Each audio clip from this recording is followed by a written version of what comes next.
सोचते थे आप और हमारे मन में विचार आ जाता है कि वास्तव में भगवान ने के कभी कभी मकान बनाते हैं, कभी क्या बनाते हैं तो अपन चले जाते भैया ये भी इधर होता, ये फाटक यहाँ नहीं वहाँ होता, करते हैं विचार, ऐसा विचार आ जाता है।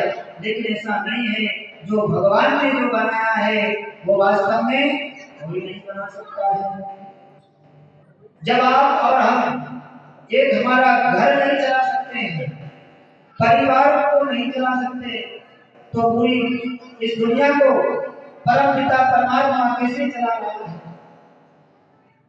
भगवान को सबका पता है आज कौन भूखा है, किसके यहाँ अन्न नहीं है, वो सबकी चिंता रखता है। कि जब दाद नहीं तब दूध दिया है, और दाद दिया तो अन्न मिले। जब दाद नहीं थे तो दूध दिया है, और दाद दिया तो अन्न मिले।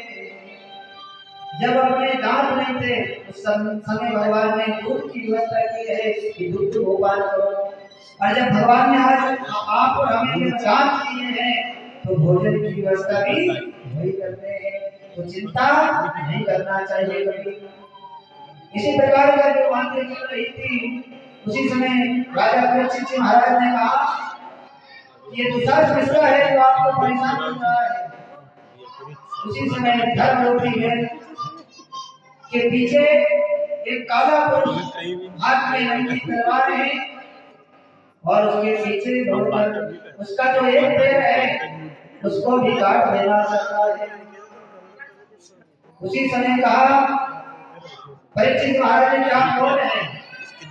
उस समय कहा कि मैं महाराज गरीब हूँ, कि तेरा दुशासन कि मेरे राज्य में आने का, क्योंकि कलयुग का जो प्रभाव है धीरे धीरे बढ़ता जा रहा है। माता पिता का सम्मान चला गया, गुरुजनों का सम्मान चला गया है। उसी समय कहते हैं कि कलयुग में ऐसी उल्टी गंगा बहा रहा है, माता पिता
यहाँ पर हमारा दोष नहीं है, ये कलयुग का प्रभाव है, जिससे आज के जो बेटा है वह आज माता पिता को घर से बाहर निकाल रहे हैं।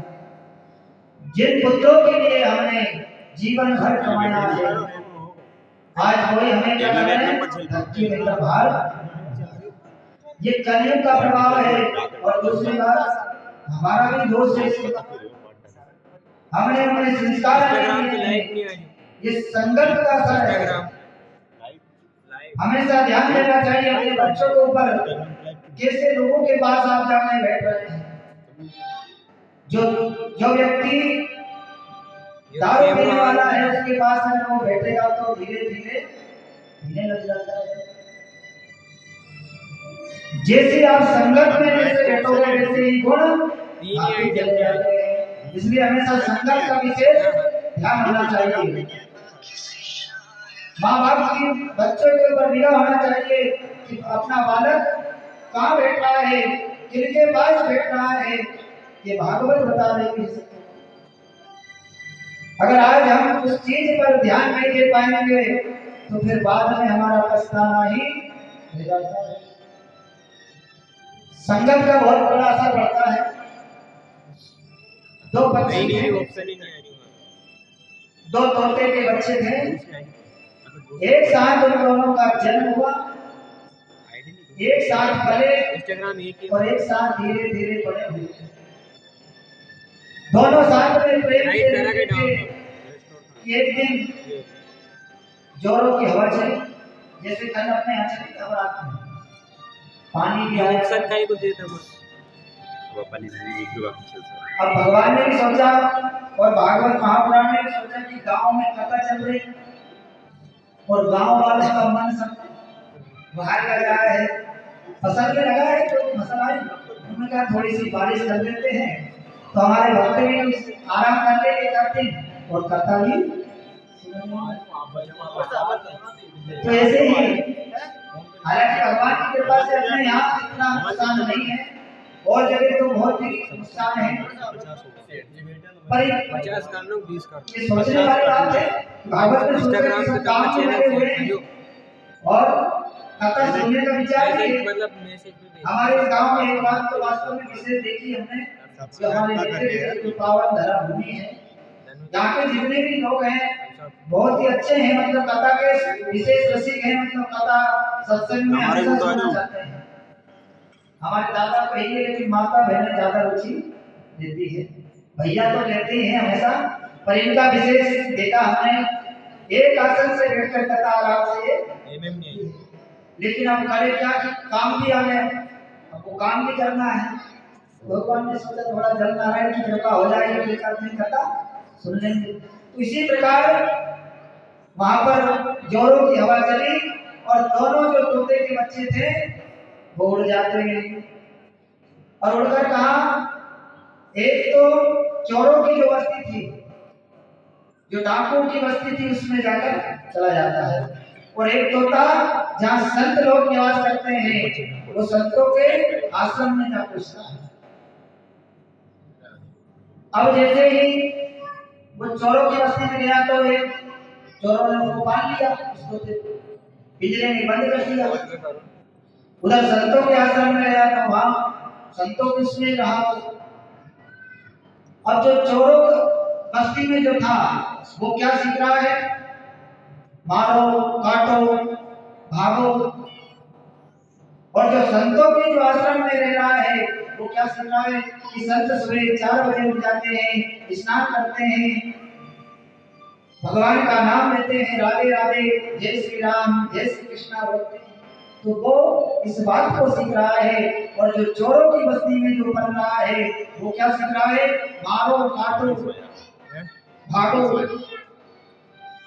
अब एक दिन एक राजा उस चोरों की बस्ती से निकल रहे थे कि जैसे ही राजा को देखा और वो तोता उस पिंजरे से निकलकर राजा के पीछे दौड़ा और क्या बोला उसने, मारो काटो पकड़ो।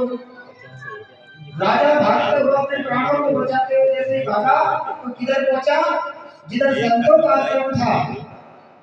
अब जैसे ही वहां पहुंचा तो एक तोता वहां भी है और वो तोता बोल रहा है राजा से, आओ आपका स्वागत है, जय श्री राम राधे जय श्री कृष्ण। समझ गए? संतों से आग्रह किया कि महाराज दोनों तोते एक जैसे हैं, एक साथ बड़े हुए बड़े, लेकिन ये अलग अलग वाणी कैसे? संतों ने कहा कि ये संगत का असर है। काय का असर है? संगत का। जैसे लोगों के साथ रहेंगे वैसे ही हमारे अंदर गुण आते हैं।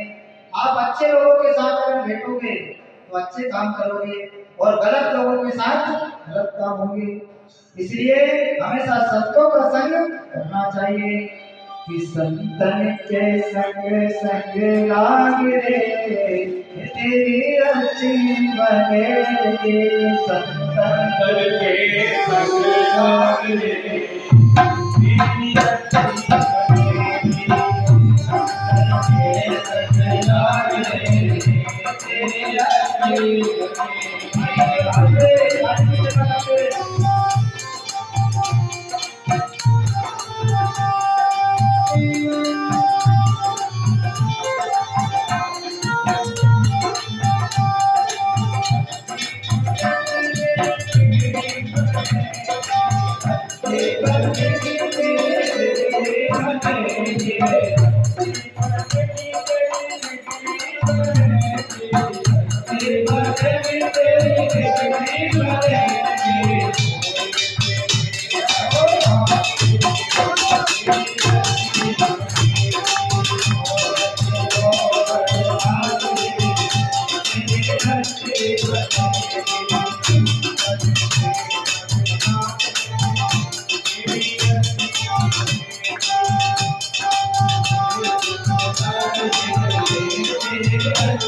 थोड़ी सी उधर से जगह रख दिया करो, जैसे कोई ज्ञान दर जगह बड़ी बड़ी यहाँ उधर बैठने में आपको दिक्कत नहीं है, आराम से बैठो, बहुत सारी जगह है, आराम से उधर जगह रहेगी तो आने जाने में कोई दिक्कत नहीं होगी।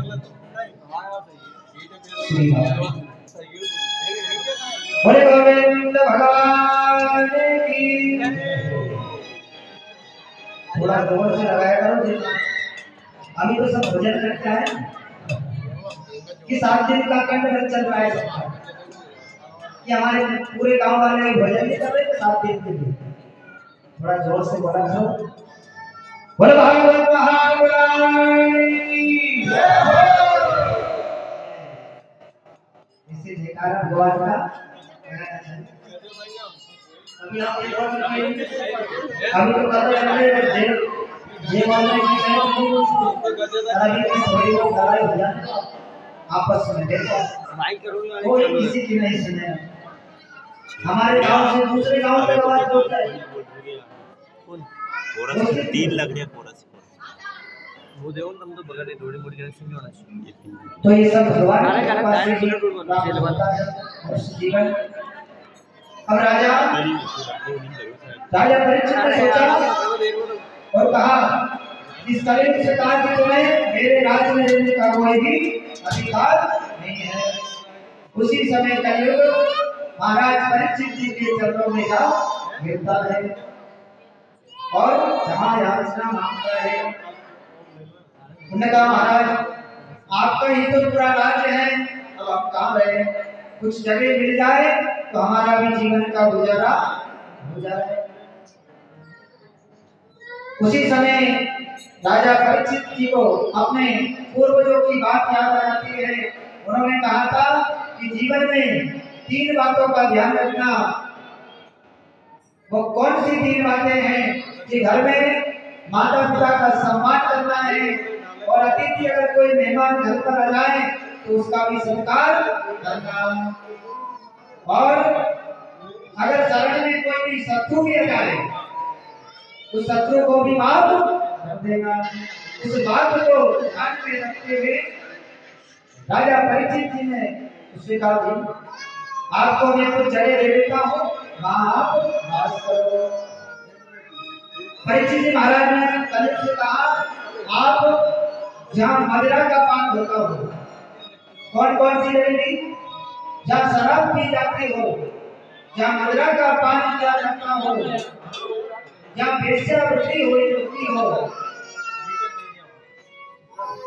जहाँ वेश्यावृत्ति होती हो और जहाँ पर जो हिंसा होती हो पशु की हिंसा दी जाती हो ऐसी जगह पर जो है कलियुग का वास बताया जाता है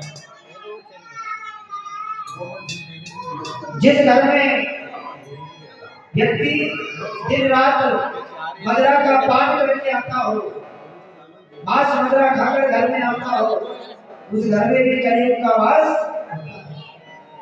और जहाँ कलियुग रहता है वहाँ सुख शांति कभी नहीं रह सकती है तो आज आप और हम भी तो कलियुग के प्रभाव से दुखी हैं क्योंकि कलियुग को ये राजा परीक्षित ने जन्म दी है जहाँ जुआ सट्टा खेला जाए उस जगह भी कलियुग का आवाज है उसी समय राजा पर उसी समय कलियुग ने कहा कि महाराज ये जो जगह है ये तो हमें कम पड़ रही है और ये तो गंदी जगह कुछ एकाध अच्छी जगह अगर मिल जाती तो बड़ा अच्छा रहता आपकी कृपा होती तो उसी समय राजा परीक्षित के मुख से निकल जाता है कि जो है स्वर्ण में भी आपका वास है और जैसे ही राजा परीक्षित के मुख से निकलता है कि स्वर्ण में भी आपका वास हो उसी समय जो राजा परीक्षित जी महाराज जो स्वर्ण का मुकुट पहने हुए थे उस मुकुट के द्वारा राजा परीक्षित के मस्तक पर वो कलियुग प्रवेश कर जाता है और वास्तव में जिसके मस्तक पर जो कलियुग प्रवेश कर जाता है उसका प्राण ही होता है अब जैसे ही कलियुग ने परिकर ऐसा बताया भागवत में कि स्वर्ण में यानी सोना स्वर्ण का मतलब होता है सोना जो आज की समय में बहुत महंगा चल रहा है अब तो सोना क्या कर पाएंगे अभी जो देख लिया लोगों ने जो देख लिया बहुत महंगा चल रहा है तो वो उसमें स्वर्ण में भगवान कृष्ण का भी बात बताया गया है कि धातुओं में स्वर्ण में जो धातु है उसमें नहीं हो तुमने कहा कि महाराज इधर बात समझ में नहीं आई कि स्वर्ण में कलियुग का वास और इधर भगवान का वास उसी समय कहा कि जो स्वर्ण जो बेईमानी से कमाया हुआ था जो दुराचारी करके जो बेईमानी से जो कमाया हुआ धन का जो सोना हम पहनते हैं उसमें कलियुग का वास होता है और जो हमारा कड़ी मेहनत पसीने का जो कमाकर मेहनत से जो कमाकर हम स्वर्ण हमने बनाया उसको पहनने में भगवान गोविंद का वास होता है। बोल गोविंद भगवान की जय। देखिए ऊपर तो आपको अक्सर सोने की चेन देने काय की चेन सोने, लेकिन अंदर चेन नहीं है, वो चेन बाहर ही है। लेकिन अंदर बाहर चेन की आवश्यकता नहीं है, अंदर मन में चेन तब जाके हमारा जीवन आनंद में रहता है। अब जैसे ही राजा परीक्षित के मुकुट में जो, क्योंकि वो जो मुकुट था ना वो जरासंध का मुकुट था। किसका था? पांडव उसको जरासंध को मारकर वो मुकुट लेकर आए थे, तो वो मुकुट का हो गया बेईमानी का अन्याय जाना, उसमें कलयुग वास कर गया। अब जैसे ही कलयुग ने प्रवेश किया, अब धीरे धीरे आगे बढ़े महाराज। तो एक आश्रम दिखा उनको, जहाँ उस आश्रम में सभी ऋषि अपनी समाधि में बैठे हुए भगवान का भजन कर रहे थे। तो राजा उनके पास पहुंचा और कहा महाराज मुझे प्यास लगी है, मुझे भोजन भूख लगी है, कुछ मिल जाए क्या? क्योंकि महात्मा जी थे वो तो अपने आसन में मग्न थे, उनको कुछ सुनाई नहीं दिया। उसी समय राजा ने सोचा कि ये कोई ढोंगी महात्मा है, तिलक लगाकर बड़ा ढोंग कर रहा है। उसी समय देखा कि मेरा ये सुन नहीं रहा है। उसी समय उसने देखा कि कुछ दूर एक मरा हुआ सर्प पड़ा था। उस मरे हुए सर्प को उस राजा ने उठाया और श्रीक ऋषि के गले में डाल दिया, और डालकर राजा परीक्षित जी निकल जाते हैं। जैसे ही वहां पर जो सगा थे उनके शिष्य थे, उन्होंने देखा कि आज श्रीक ऋषि के गले में आज मरा हुआ सर्प राजा ने डाल दिया है। उनका जो बालक था श्रीक ऋषि का बालक का नाम क्या है? श्रृंगी ऋषि। श्रृंगी ऋषि कौन है? जो रामचरितमानस में है कि बाहर भूपति मनवाए और भय विलाने मोर सुखियारे। राम सिया राम सिया राम सिया सिया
भगवान की जय। जब दशरथ जी महाराज को चौथापन आ गया और संतान नहीं थी, उस समय श्रृंगी ऋषि वशिष्ठ बुलावा, वही श्रृंगी ऋषि ने वशिष्ठ जी महाराज को बुलाकर और पुत्र कामना के लिए जो यज्ञ करवाया था, वही श्रृंगी ऋषि है। आज श्रृंगी ऋषि स्नान कर रहे थे, उसी समय जो उनके शिष्य थे उन्होंने कहा कि आज तो गुरुदेव आपके जो पिता हैं उनके गले में राजा परीक्षित जी आए थे और उनके गले में मारा हुआ सर्प डाल दिया। उसी समय जो है श्रृंगी ऋषि गंगा स्नान कर रहे थे और गंगा जल हाथ में लिया और उसी समय राजा को श्राप दे दिया है। कौन सा श्राप दे दिया है कि जिस राजा ने, जो राजा परीक्षित ने आज हमारे पिता के गले में जो मरा हुआ सर्प डाला है, आज से 7वें दिन उसके पूर्व जो तक्षक सर्प बन के उस राजा को डसेगा और उसकी अकाल मृत्यु हो जाएगी। ऐसा श्राप श्रृंगी ऋषि ने दे दिया है। क्योंकि जो मुख से जो वचन निकल गए हैं, वाणी रूपी जो बाण निकल गया है, वो कभी लौट कर नहीं आता है। इसलिए हमें और आपको हमेशा सोच समझ कर बोलना चाहिए कि हम किन से क्या कह रहे हैं। ऐसी वाणी अपने अंदर से बोलना चाहिए कि कभी भी किसी के जीवन में ठेस नहीं। कई लोगों को वास्तव में जीवन में ऐसी बातें बोल देते हैं, वो जीवन भर नहीं निकलती, भले आप कुछ भी करो।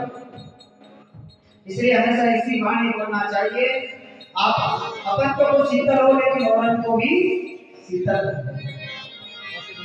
वो अपनी वाणी में अमृत घोल, अपनी वाणी में अमृत घोल, राधे राधे राधे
भगवान की जय हो।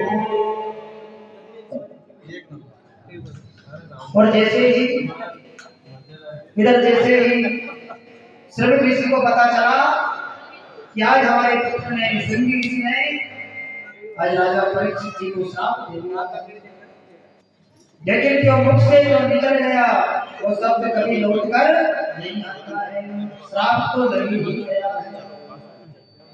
उसी समय जो श्रवण ऋषि है उन्होंने कहा एक गौरव नाम का शास्त्र लाया और कहा कि आप इसी समय जाइए और राजा लोग पढ़ते चाहिए इसी समय जाइए, इसी समय जाइए और राजा परीक्षित जी महाराज से जाकर कहिए कि हमारे नादान पुत्र ने आपको आज से 7 दिन में मरने का आपको श्राप दे दिया है, इसकी कुछ व्यवस्थाएं आप करिए।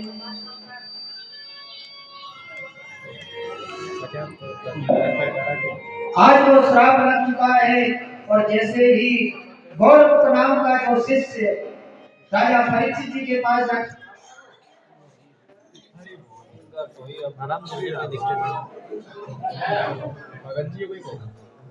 भगत जी ये भाई लाइट वाड़ी तो क्यों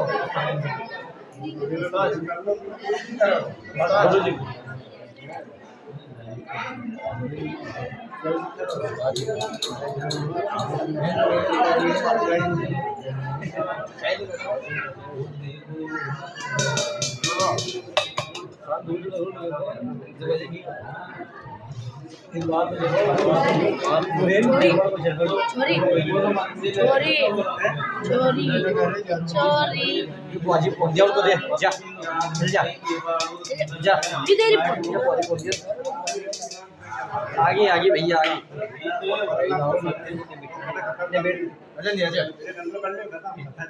चुपचाप मोबाइल अभी कहीं नहीं गए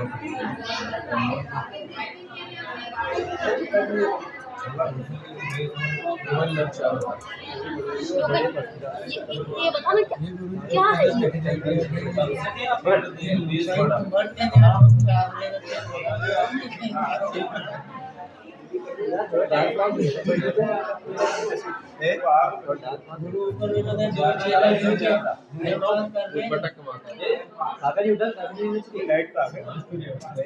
राधिका लुका लुका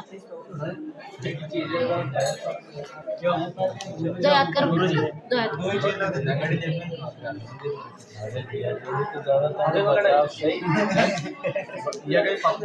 ज्यादा है बात लेगा करेगी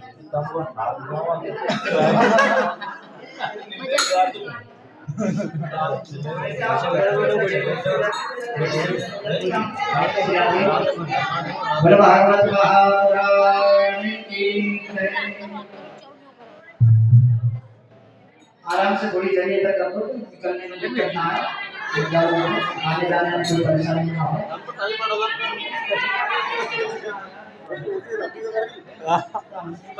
शांति से आराम से आगे बढ़ जाए, भगवान जी का आशीर्वाद की शांति से बरसे। क्योंकि कलयुग आ गया था, कलयुग का प्रभाव से थोड़ी लाइट से थोड़ा देर में कलयुग की महिमा है। बोल गोविंद भगवान की जय। श्रीमद् भागवत महापुराण की जय। और जैसे ही राजा परीक्षित जी महाराज को ये पता चला कि आज से 7वें दिन में तक्षक नाग के डसने से मेरी मृत्यु हो जाएगी। उसी समय राजा ने सोचा कि 7 दिन क्यों, मेरे द्वारा एक ऋषि का अपमान हुआ है, मुझे तो 7 मिनट जीने का भी अधिकार नहीं है, मुझे तो 7 मिनट में मर जाना चाहिए। 7 दिन तो बहुत बड़ी बात है, क्योंकि संतों का आज मैंने अनादर कर दिया है, इसलिए मुझे जीने का कोई अधिकार नहीं है। उसी समय राजा परीक्षित जी महाराज ने मंत्री को सूचना दी और कहा कि हमारे जो ज्येष्ठ पुत्र हैं जन्मजय, जो बड़े पुत्र हैं जन्मजय, उनको आज राजगद्दी दी जाए, आज उनका राज्याभिषेक कर दिया जाए। उसी समय हरण भरण में पूरी तैयारी हो चुकी है और जन्मदेव को सिंहासन पे बिठा दिया गया और राजा परीक्षित जी महाराज ने उसी समय से अपना राजपाट छोड़कर जाने लगे। और क्यों जाने लगे? जब गए ना वो साथ में, तो उनके साथ में एक लोटा कमंडल भी कुछ लेकर नहीं गए। और आज आप और हम जब जाते हैं ना तीर्थ यात्रा, हरिद्वार, वृंदावन, प्रयागराज कहीं जब जाते हैं ना, तो बहुत सारा सामान लेकर जाते हैं, तैयारी करके जाते हैं कि 2, 5, 10 जोड़ कपड़े और तो तैयारी क्या करते हैं? उन्होंने कहा कि 1 महीने की यात्रा है, उन्होंने कहा कि पता नहीं वृंदावन में, हरिद्वार में यहाँ का जो जलता यहाँ मिलता है ना ब्यावरा मीना में, पता नहीं वहाँ मिले कि नहीं। वैसा करो थोड़ा आधा किलो उसकी प्रस्तारी कर लो। हाँ, जो पिस्तौल मिलता है ना, जो अपने यहाँ मिलता है वो वहाँ नहीं मिलता है, तो उसकी भी तैयारी साथ में करके ले जाते हैं। सुपारी तो और ज्यादा तो ब्यावरा तो 5 चौराहे हैं, वो वहीं पर सही हो जाते, तो उसको भी ले चलो साथ में। सोचते हैं कि सोचते हैं? अरे जीवन में आपने कभी वहाँ की तैयारी करी क्या जाने की, कि वहाँ जाएंगे तो साथ में क्या लेकर जाएंगे? तो जाएंगे साथ में, खाली हाथ आए और खाली हाथ ही जाना है सबको। इसलिए राजा परीक्षित जी महाराज ने, और वो चाहते तो पूरा राज्य था उनके पास, वो तो सब कुछ लेके जा सकते थे, लेकिन उन्होंने अपने साथ जब गए ना, साथ में एक लोटा कमंडल भी लेकर नहीं गए हैं और सीधे हरिद्वार सुखताल की ओर चले जाते हैं। जो सुख तीर्थ है, सबसे बड़ा जो तीर्थ है, सुखताल में जाकर गंगा के किनारे जाकर बैठ जाते हैं और मन में व्रत करते हैं और कहते हैं कि जीवन का कोई ठिकाना नहीं है, और गाते हैं कि क्या भरोसा इस जिंदगी का, वो साथ लेती नहीं है जिंदगी का। क्या भरोसा है जिंदगी का, साथ देती नहीं है जिंदगी का। क्या भरोसा है जिंदगी का, साथ देती नहीं है जिंदगी का। क्या भरोसा है जिंदगी का, साथ देती नहीं है जिंदगी का।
Thank you.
बोले गोविंद भगवान की जय। क्योंकि इस जिंदगी का कोई भरोसा नहीं है। ये जो श्वास आ रहे आज जो हमारे शरीर में जो हम श्वास ले रहे हैं इसमें राम विराजमान है। कौन है? राम। और ये श्वास में ही राम है। जिस दिन ये श्वास निकल जाती है वो राम भी निकल जाती है। तो इसका कोई समय निर्धारित नहीं है। ना जाने कब और किस रूप में इस संसार को छोड़कर जाना है। उसी समय राजा परीक्षित महाराज ने सोचा और सीधे सुल्तान गंगा के किनारे जा पहुंचे और एकांत में जाकर बैठ जाते हैं। उसी समय सभी संत जन जितने भी बड़े बड़े सोनकामी इकट्ठे से जा सीधे सभी वहां पर पहुंच जाते हैं कि राजा परीक्षित जी को आज श्राप लगा है कि 7 दिन में इनको मरना है। अब इनकी मृत्यु का क्या उपाय हो सके। उसी समय स्वर्ग लोक से देवता आ जाते हैं। स्वर्ग लोक से जब देवता आकर कहते हैं कि राजा परीक्षित जी महाराज को स्वर्ग का अमृत पिला दिया जाए जिससे अमर हो जाएंगे। लेकिन परीक्षित जी महाराज ने कहा कि इस अमृत को पीना नहीं, मेरा तो कोई मुक्ति का साधन ढूंढिए। उसी समय कोई इस निर्णय नहीं ले पाता है। उसी बीच में सुखदेव जी महाराज बताते हैं। सुखदेव जी महाराज जय हो। सुखदेव जी महाराज जैसे आए राजा परीक्षित ने उनका पूजन किया, उनको प्रणाम किया और प्रश्न किया है कि महाराज जो व्यक्ति 7 दिन के अंदर जो मरने वाला व्यक्ति है उसको क्या करना चाहिए, उसकी मुक्ति का क्या उपाय है। कुछ उपाय आप जानते हैं तो महाराज बताइए। उसी समय उन्होंने कहा कि श्रीमद् भागवत कथा ही मनुष्य का उद्धार कर सकती है। क्या श्रीमद् भागवत ज्ञान गंगा का स्नान करो वही आपका उद्धार कर सकती है। बोले गोविंद भगवान की। इधर देवता लोग खड़े, उन्होंने कहा कि महाराज राजा परीक्षित आप ये अमृत पी लो और अमर हो जाओ। उसी समय राजा परीक्षित ने कहा क्या अमृत नहीं पी सकते हैं, श्रीमद् भागवत कथा ही पीना है। उन्होंने बताया अमृत को क्या बताया, कांच की तरह, और श्रीमद् भागवत को क्या, मणि। कहाँ मणि और कहाँ कांच। उन्होंने कहा महाराज इसके बराबर नहीं हो सकता है। सभी देवताओं ने ब्रह्मा जी से जाके शिकायत करी कि अमृत तो कुछ नहीं है, श्रीमद् भागवत को महान बता रहे हैं। उसी समय भगवान ब्रह्मा जी महाराज ने अपनी तराजू ली और एक तरफ संसार के जितने भी वेद वेदांत थे शास्त्रों को रख दिया और एक तरफ श्रीमद् भागवत की ज्ञान गंगा श्रीमद् भागवत कथा को रखी। लेकिन श्रीमद् भागवत का कथा का जो पलना है वो नीचे ही रह गया, बिल्कुल भी नहीं होता। तो आज सबसे श्रेष्ठ अगर ग्रंथ है तो वो कौन है, वो श्रीमद् भागवत की कथा है। ये ज्ञान गंगा है और इस ज्ञान गंगा में जो भी स्नान करता है वो इस भवसागर से पार हो जाता है। ज्ञान गंगा मुक्ति का कोई तू जतन कर ले, मुक्ति का कोई तू जतन कर ले, थोड़ा थोड़ा हरि का भजन करे, रोज थोड़ा थोड़ा हरि का भजन करे, रोज थोड़ा थोड़ा हरि का भजन करे, रोज थोड़ा थोड़ा हरि का भजन करे।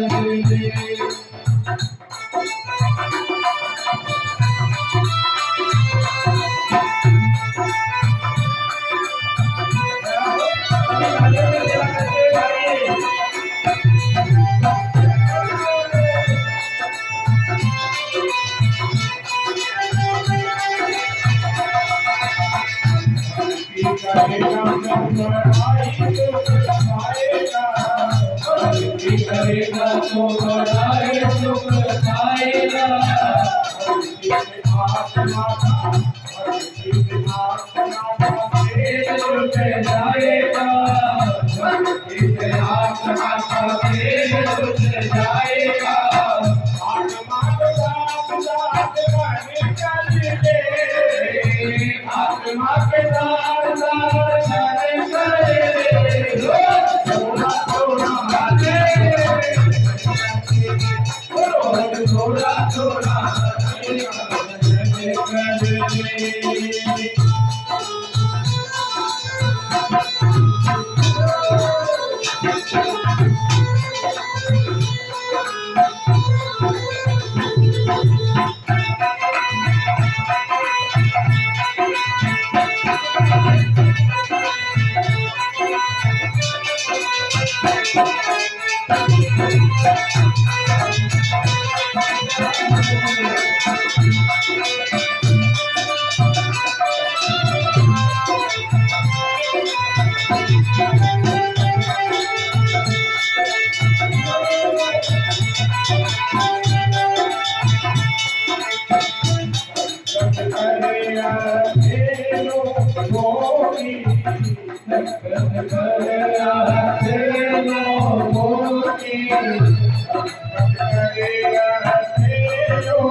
इस प्रकार से सुखदेव जी महाराज ने राजा परीक्षित जी को बताए और उसी समय कथा का आरंभ किया।